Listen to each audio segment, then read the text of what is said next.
আসসালামু আলাইকুম, কেমন আছেন সবাই বন্ধুরা?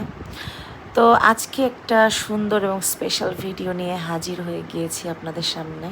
তো এই যে দেখেন আপনাদের টুকটুক সাহেব এখানে মেহেদি পাতার ডাল থেকে ছিঁড়ে নিয়ে ছোট্ট একটা ডাল নিয়ে সে খাচ্ছে মজা করে।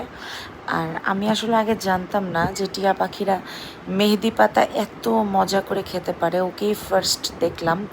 তো সে খুবই মজা করে মেহেদি পাতার ডাল থেকে পাতাগুলো ছিঁড়ে ছিঁড়ে নিয়ে খাচ্ছে। আর ওই যে দেখেন ছায়ার ভিতর দেখা যাচ্ছে আপনাদের ভাইয়াকে, ও ট্রেডমিলে মানে কিছুক্ষণ দৌড়ানোর পর একটু বসছে।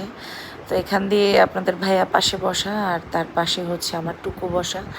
তো টুকু খুব মজা করে মেহেদি পাতাগুলো খাচ্ছিল। আর আমি একটা জিনিস খেয়াল করেছি, যে কোনো ডাল, যেমন কলমি শাকের ডাল বা লাল শাকের ডাল, আমি যেই ডালই ওকে দিই না কেন, সেটা যদি লম্বা করে খাড়া করে দেই তাহলে ও সেই পাতাগুলো খেতে বেশি স্বাচ্ছন্দ্য বোধ করে। কিন্তু যদি ওর খাঁচার ভিতরে যদি শুয়ে দেই ডালগুলো, তাহলে সেটা একদম পছন্দ করে না। এই যে ডালটা একটু পড়ে গেছে আর সে আমার দিকে তাকাচ্ছে যে আমি এখন কি করব।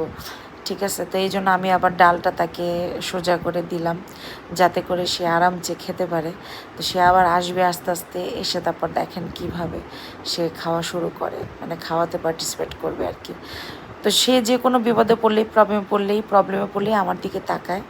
আর আমার দিকে মানে তাকায় সমস্যার সমাধানের জন্য, যেটা আমার অনুভূতি বা আবেগ বলে আর কি। ঠিক আছে, ও যে কোনো সমস্যার সমাধানে ও আমার দিকে তাকায় যাতে করে আমি ওকে হেল্প করি। আর যেহেতু সবসময় আমি ওকে পরিষ্কার পরিচ্ছন্ন করে দিই, আর সকাল বিকাল রাতে ওকেই আমি খাবার দিই সবসময়, সো এই জন্য ও আমার কাছে সব থেকে বেশি স্বাচ্ছন্দ্য বোধ করে।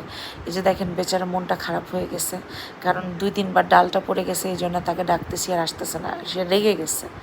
তো আসলেও খাবার খেতে ধরে এত বেশি ডিস্টার্বেন্সের কারণে তো রেগে যাওয়াটাই স্বাভাবিক, তাই না?